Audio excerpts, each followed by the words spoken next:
just want to do God's will. What you're seeking is a blessing from God. You must expect a miracle. You have the power of choice. Believe on the Lord Jesus Christ. Welcome to Life Today Live. Randy Robinson here. Great to have you. I have a question for you. What'd you do this weekend? Did you binge a little bit? Did you spend some time on your phone? Did you text, or are you like my wife and you sat there for hours and hours just with your phone watching random videos? We do this. That's the age we live in. And, you know, I love the technology. It makes work so much easier. It makes communication easier. I can't even relate to my parents. When I went to college, I had to be in the dorm on the landline phone to give them a call just to let them know I had made it the 4.5 hours safely. Whereas now, you know, my kids went to college and we're tracking them. We knew right when they got to college. When they left, we knew where they were. And it's great. I love the technology. We're able to keep in touch with people in ways that I find to be very helpful.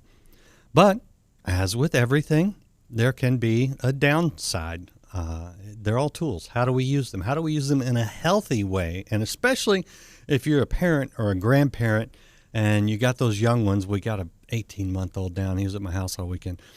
And you know what? He loves his iPad. And that's great until you take it away from him, and then it's not so great. So how do we manage this tech thing? Well, I have a mother who has been dealing with this with many children for many years now, and she's helped others kind of frame the whole digital revolution we're living in the right way. And she actually wrote a book to help people who are like, you know, I'm not sure this is all going the way I want it to go. It's called Digital Detox, and Molly DeFrank is my guest. And we're going to talk through it. We're just going to help you be happier and healthier as you deal with technology, whether it's yourself or it's spouse or it's children or grandchildren. We're going to learn a little bit. Molly, great to have you on Life Today Live. Hey, Randy. Thanks so much for having me. I think, so the first question is, when did you realize that maybe there was an issue with the way technology was ruling a little bit over your family?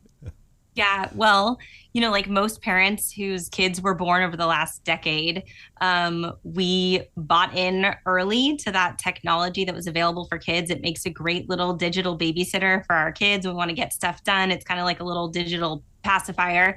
And I had all the tablets. We did the Netflix, the games, all of it. But over time, I started noticing these behaviors after screen time was up. And, you know, I felt responsible parents. We'd set the timers, we'd go by the pediatric recommendations. And still, when the timer dinged, our kids were kind of amped up. They were next level. They would melt down. And life is busy, so we'd move along with our day. But it always kind of bugged me. So little nudges now and again. And then finally, one day I came home from running errands, and one of my kids greeted me at the door, not with "Hi, Mom," but "Can I play on your phone?" That was how he greeted me at the door. I'm like, that is it. I'm done. So I called my husband at work and I said, I think we need to just completely take a cold turkey break. I want to unplug him all the way. And he was all in. He was like, look, you're the one on the front lines there. If you're in, I'm in. You got to carry most of the work. So we told the kids that night at dinner, and they were very upset about it. It didn't go well. We told them until further notice, no video games, no Netflix, no YouTube, none of it. And they flipped. And so internally, it was one of those parenting moments where on the outside, you're calm, like, no, this is what we're doing. We love you. But on the inside, I'm like, what have I done?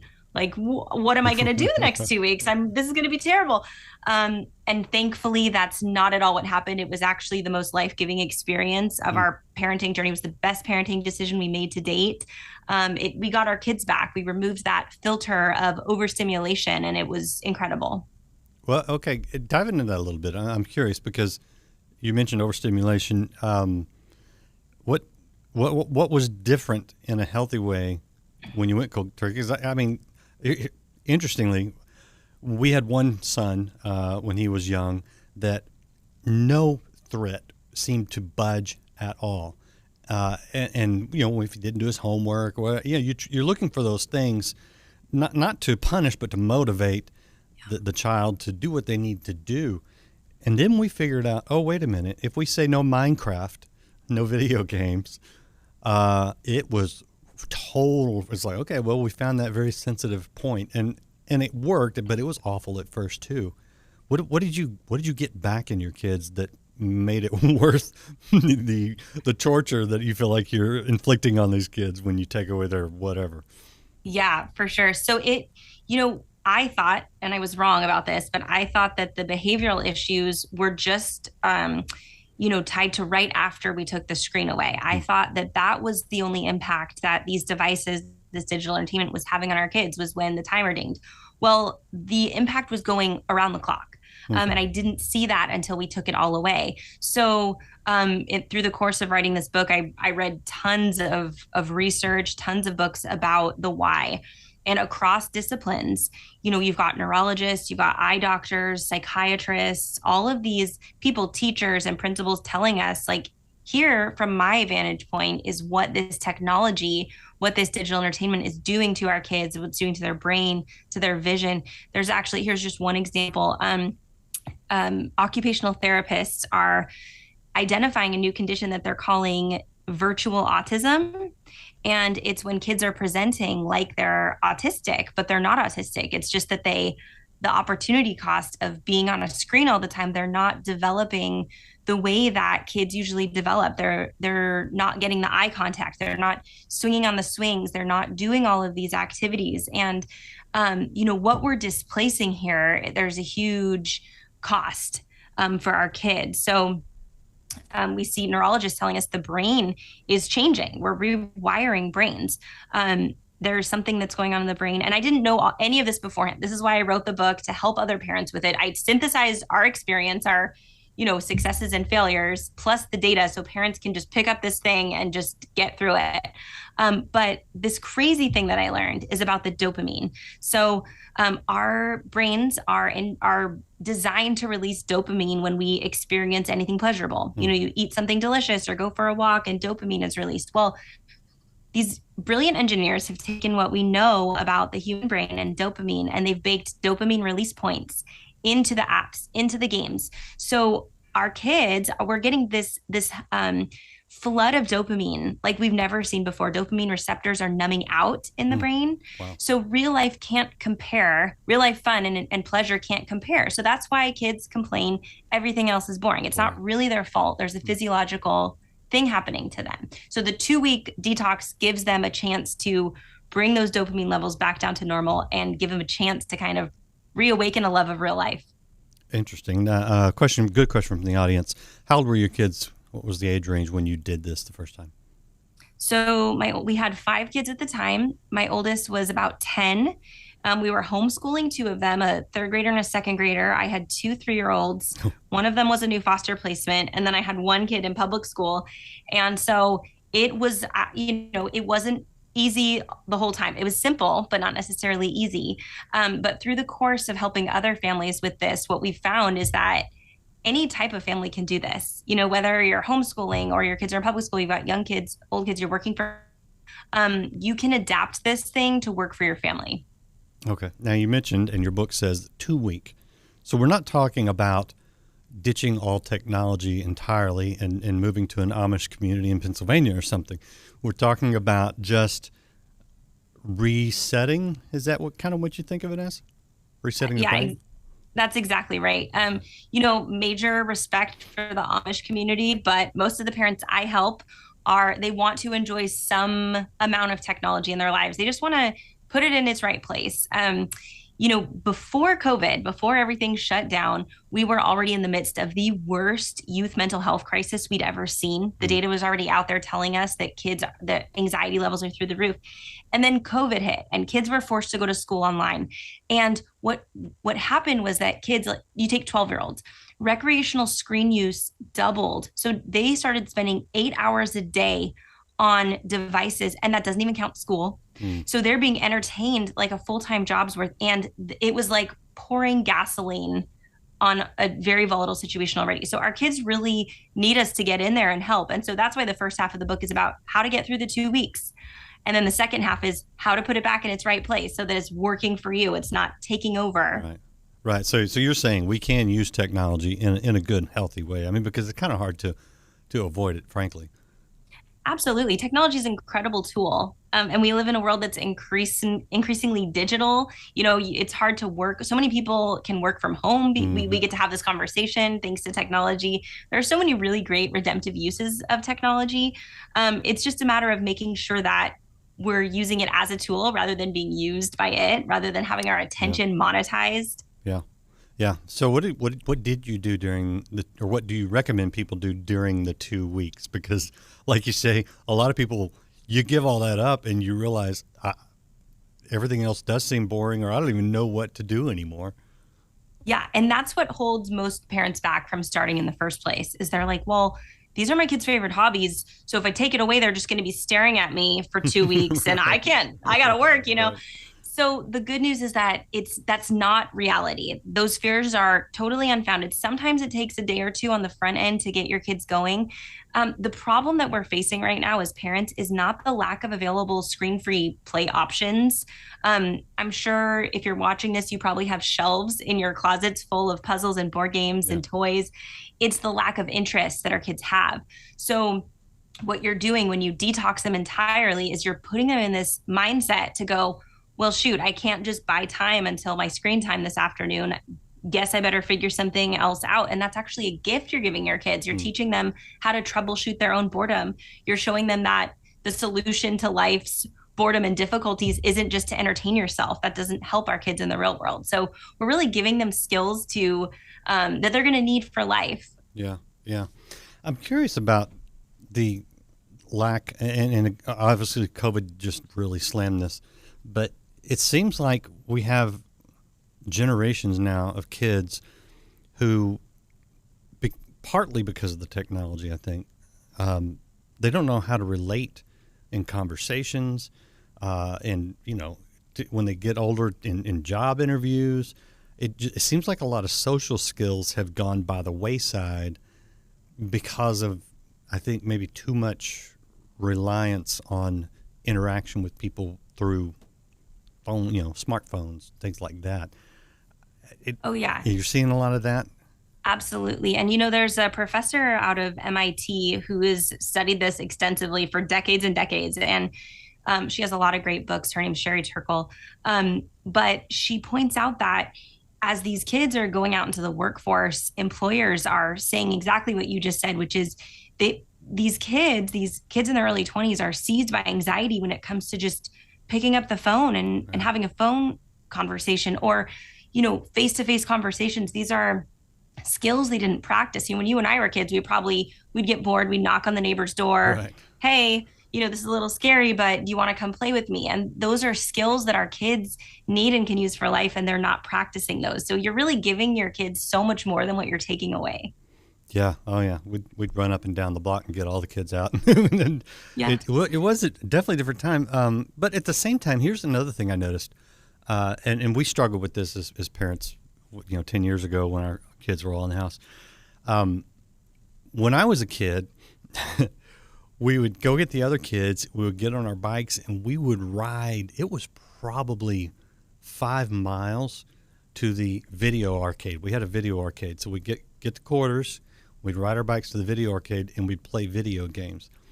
I wouldn't want my kids doing that these days, just getting on bikes and riding somewhere, you not knowing where they are. And so we saw the video games where they're playing with other kids as a way actually to interact with other people. Certain games, more than others.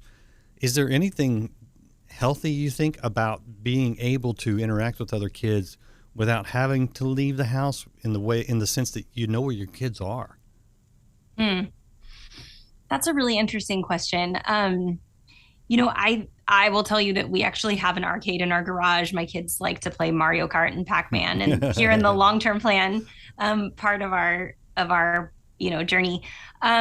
But yeah, I mean, maybe my husband grew up playing video games. He really enjoys them, and perhaps. But I think what the problem is for most families is that right now the main course, the standard American screen diet for our kids is that's their hobbies. Like the gaming, we're calling it, that's how they socialize. But let's be honest, that's not socialization. That's not, our kids are going to they're going to grow stronger in the things that they practice. And another interesting thing I read in researching for the book is that the brain goes through these pruning periods where if the connections in adolescence that they're practicing. So if they're practicing classical piano, if they're practicing writing and reading and having back and forth conversations and thinking through logic puzzles, those will get strengthened. But if they're sitting there for, 2 hours a day, 3 hours a day, practicing this and first person shooter, like they're going to get good at that. The other things are going to get pruned away. So we really just want to take a minute. And I don't think that there is one specifically right way to do this. I believe that God put parents in charge of shepherding their kids on purpose. He paired kids and their parents together, whether that's through adoption or biologically, and he did it on purpose.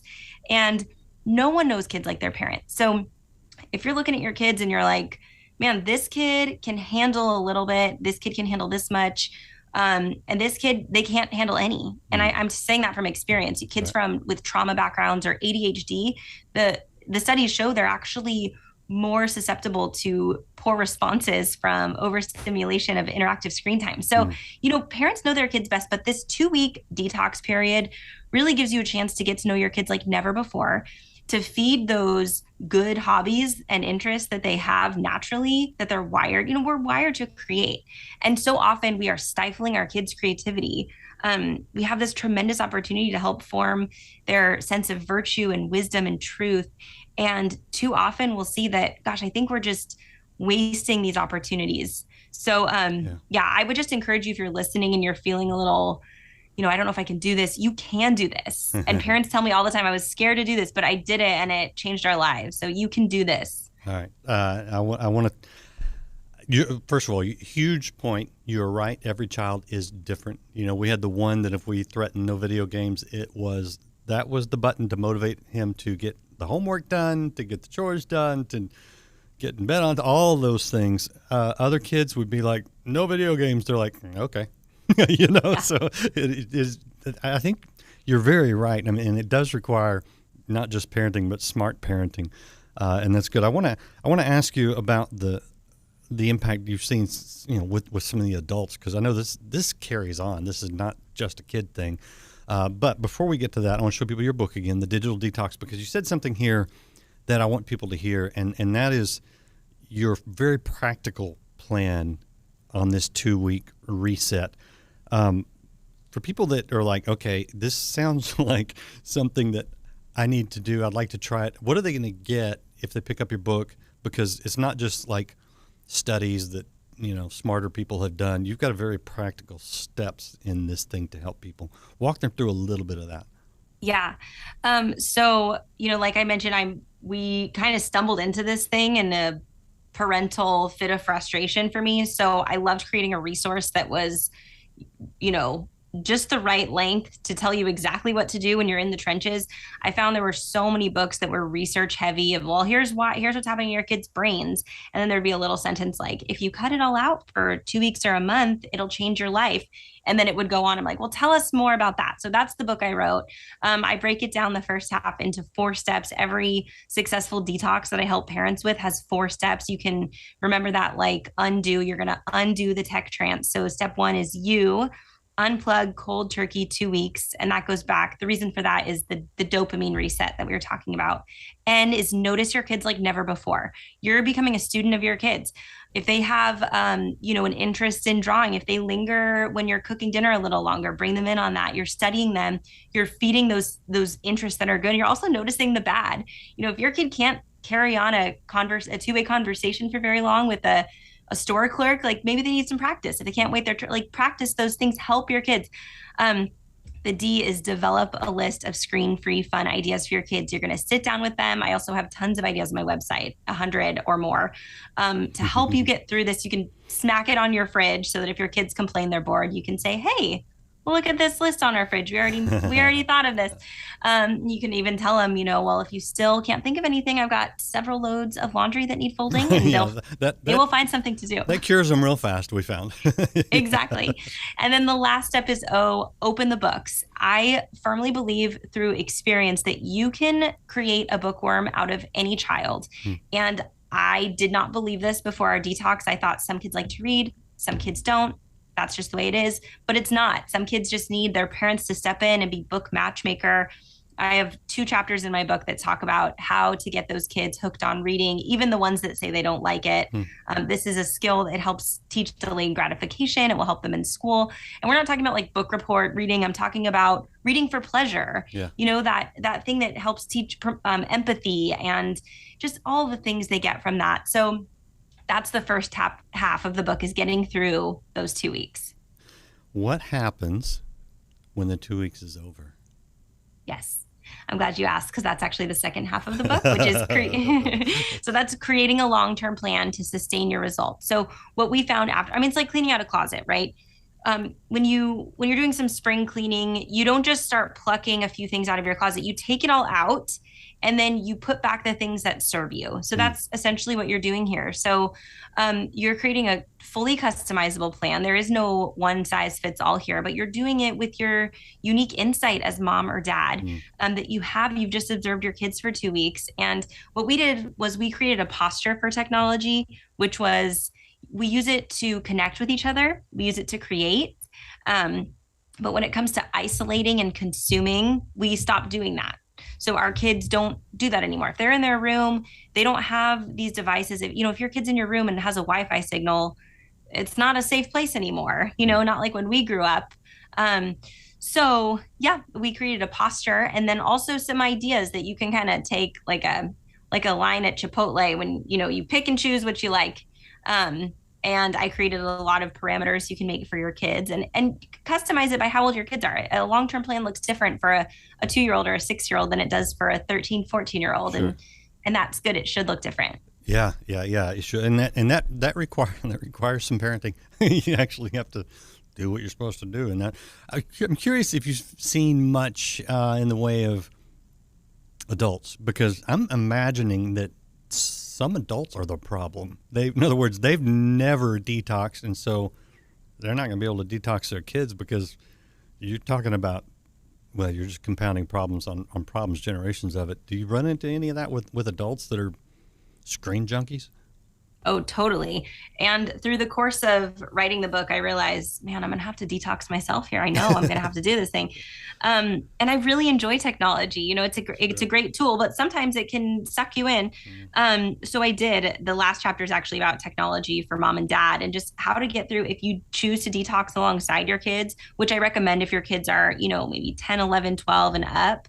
You should choose at least an aspect of your own tech use to detox alongside your kids. But it's also a really good opportunity to share with your kids, hey, it gets really tricky as you get older. So when we can put your tablet in the closet for 2 weeks and nothing really changes, for me, I work. And if I don't check my email for 2 weeks, I'll get fired. Right, this is how we use technology. I use my phone to bank and grocery shop. And so it's fun to have those conversations with our kids. And it's really good training for them on how to use their discernment and wisdom and apply that to the digital world.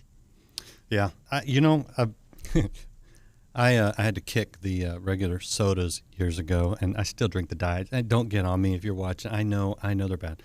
But it's kind of like what I experience with the digital stuff. It's kind of like that really good waiter or waitress at the restaurant that never lets your soda hit the bottom. They're always refilling it, bringing you another. And by the time you finish a long lunch, I've had like 6 of these things. That, for me, that's Netflix. And it's like, I'll going to play the next episode here in 5 seconds. And I'm like, okay, I'll watch another episode of that. And pretty soon my weekend's gone. How do we, just the idea of saying no, stopping, just kind of cutting it off. That's abrupt for a lot of people. Do you get some resistance to the idea of cold turkey? Sometimes, but usually what I say is this, there's science to support going cold turkey. And what's really interesting to me is you look at the very people who create the technology in the first place. So Steve Jobs wouldn't let his kids near an iPad. I've heard that. These tech geniuses are some of the strictest parents when it comes to their kids' tech use. So, it makes us think for a minute, are we buying into the marketing or are we buying into the facts? Yeah. You also see that a lot of these people, these adults who are working professionals in the Silicon Valley, they will take these regular, they call them dopamine fasts to kind of reset their brain. So really, if the people who are creating the technology are parenting in a screen limited way, and especially some of them even go out of their way to make sure their kids are going to schools that are, limited or no technology at all. We are wise to at least think twice and wonder, like, they know obviously more about this tech than we do. And if they don't think it's good for their kids, why should we think it's good for ours? Yeah. Yeah. Are there any that you just say no to, period? Like your kids don't use X? Yeah, we're not a smartphone for kids family. Really? Yeah, from what I've read, there's no good reason to. My oldest has a dumb phone. It's a Gab phone, which is great. It's been really wonderful to help coordinate pickups and drop-offs, Sure. Find her, to be able to find her like at youth group. But it doesn't have any internet access. It doesn't have an app store. So it's literally just texting, calling.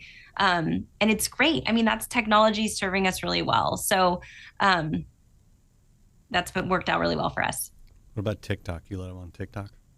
So I'm on TikTok. Are you really? No. Yeah. So I love, and this is a great example. So I really enjoy sharing like TikTok, Instagram, Facebook. These can be really fun platforms, in my opinion. I connect with parents there. They'll send me questions. I love helping them troubleshoot. Yeah, on TikTok, I found there's this cleaning lady that showed me this mop that I love. Sometimes I'll share, I'll save the really funny TikToks and show them to my kids, and we enjoy them together. But no way am I going to let my young kids. First of all, the terms of service say that you can't even join these platforms unless you're 13. So, do we want to teach our kids that they don't have to abide by the rules? Like, I don't think so. And then at that point, the Wall Street Journal just did a series of pieces on mental health problems and ER visits for girls ages 12 to 17 doubled over the course of the pandemic. And the doctors researched it. They said, oh, TikTok is an underlying cause of this. TikTok Really? exposure to, body image videos. So it's like, why are we putting our kids, on here when it's destroying their mental health? So yeah, for now, that's a no for our family. Yeah. And, it's tough. I mean, my son, the son, the smart son with the smart mouth, he likes to say things, if I don't understand something about the internet, he goes on a little rampage. Now I look at him and say, look, my generation gave you the internet. Okay. So just say thank you. But the reality is we're all walking through this for the first time. It's kind of like hitting the pandemic. We're guessing, even the experts are guessing on the vaccines as to whether they will work or not. Same thing's true in the technology. We're experiencing, but we're far enough out that we're learning some things. And so hopefully we can be smarter about it going forward. And so I'm not, man, I get it. I get it. We're learning as we go, but people like Molly have learned some things and offered some things to help you. What kind of response are you getting from people when they do this? I pretty much only get the response, this changed our life. This was the best decision we made. I can't believe how much better my kids get along, how much better their moods are, how much better they're sleeping. It's just been so encouraging. And to that end, if you're listening to this, you do not have to be a super crafty mom. You don't have to be a certain type of parent in order to do a successful detox with your kids. So I just want to encourage you. You can do this. If you're feeling nudged, like, I think we need to give this a shot, you can absolutely do it. All right. I've got your website up now, and I want to show people your website. It looks like this. This is mollydefrank.com. Beautiful family, by the way. Thank you. I'm assuming your husband, who's not pictured here, is just as handsome as the rest of the family. Yes. I noticed up here that you have this button here to take a quiz. What are you offering people there? Oh, yeah. If you want to detox your kids, but you don't know where to start, you're feeling overwhelmed, click that button. You can take a quiz. I think there's only 10 questions in it to give you a little more clarity. And yeah, so many tools on the website. Also, when you order the book, sometimes we'll find that one parent wants to do this, the other parent is very skeptical. So I have a spousal convincer guide for you. You can hand this to your spouse, let me do the talking. Lots of dinner table topic ideas for you. If you're used to technology at the table and you're doing the detox, you're like, what are we going to do? Here are these fun topics. I tried them out on my kids. We loved them. Lots of other fun freebies on there when you order the book. So check it out. That's good. You do know your stuff. You have been through this, because that's half the battle sometimes. If you're not presenting a unified front to your kids, you are toast. So very good, yeah. Molly. I appreciate your time. Is there anything else you want to mention? You want to mention where to find you on social media for those who are not in the middle of the detox, or anything else? Yeah. Yeah, you can find me at my website, like you just showed, mollydefrank.com. I'm on Instagram and TikTok and Facebook, Molly DeFrank. I'd love to hear from you. If you have any questions, find me on my website. I would love to help you troubleshoot. Definitely do that. Hey, give it a shot. What do you have to lose? You might find some really interesting things, good, healthy things about yourself and about your family. Judy, thank you. She says it's a great show. Thanks you for that. Everybody else out there, Loretta, Patty, everyone else watching, appreciate you. You watch us in the replay. Feel free to leave a comment, too. We like to hear from you even after the fact. And come back. We've got more great things for you right here on Life Today Live. We'll see you again next time.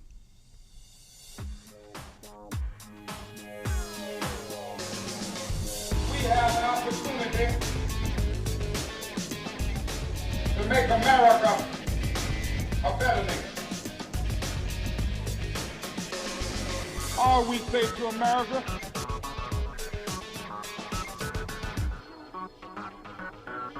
be true to what you said on paper.